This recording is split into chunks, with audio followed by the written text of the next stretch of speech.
হিমালয় ঘেঁষা উত্তরের জেলা ঠাকুরগাঁওয়ে বাড়ছে শীত। শীতপ্রবণ জেলা হলেও শীতের সামগ্রীর বরাদ্দ জেলায় কম। গত 5 অর্থ বছরে যা নেমে এসেছে তলানিতে। কম্বল নিয়ে কেলেঙ্কারির অভিযোগও ফি বছরের। খেটে খাওয়া মানুষের কষ্ট লাঘবে বরাদ্দ বাড়ানোর পাশাপাশি সময় মতো শীত বস্ত্র বিতরণের আবেদন জেলাবাসীর। ঠাকুরগাঁও প্রতিনিধি MS আমাদের রিপোর্ট।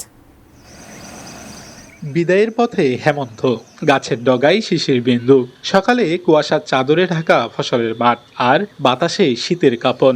শীতের ঋতুর সাথে পিঠাপুলির সুখী আমেজ জড়িয়ে থাকলেও দরিদ্র মানুষের কাছে শীত টিকে থাকার সংগ্রাম।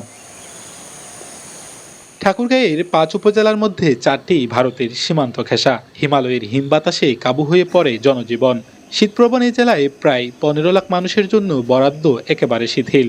বরাদ্দের পরিমাণ ও বিতরণ নিয়েও রয়েছে আলোচনা সমালোচনা। কর্মহারা দরিদ্র মানুষের জন্য কিছু কম্বল আসে, তা পেতেও শেষ নেই ভোগান্তির। অধিকাংশ ক্ষেত্রেই পেয়ে যায় পছন্দের মানুষ। পাইনি আজ পর্যন্ত সরকারি কোনো দেওয়ার দরকার নাই, আমরা তো অসুস্থ লোক।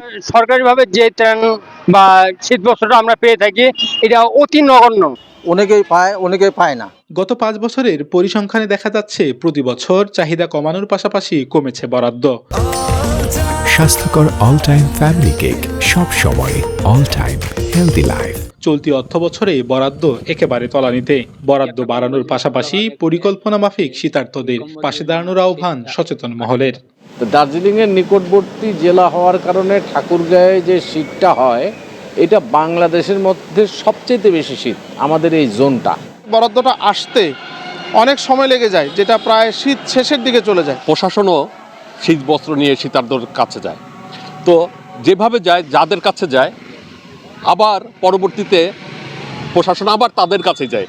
মন্ত্রণালয়ে চাহিদাপত্র পাঠানোর পাশাপাশি ব্যক্তি ও বেসরকারি প্রতিষ্ঠানে সহযোগিতা পাবার আশার কথা বলছেন নবাগত জেলা প্রশাসক। মন্ত্রণালয় থেকে আমাকে আশ্বস্ত করা হয়েছে এবার যে চাহিদা আমি প্রেরণ করেছি সেটা পুরোটাই হয়তো আমি পাবো। এরপরে আমার জেলায় যদি আরও চাহিদা প্রয়োজন হয়, আরও চাহিদা থাকে, তাহলে আমি পুনরায় সেই বাড়তি চাহিদা জানিয়ে মন্ত্রণালয়কে চিঠি দিব। MS Hamad, ATN news, Thakurgaon.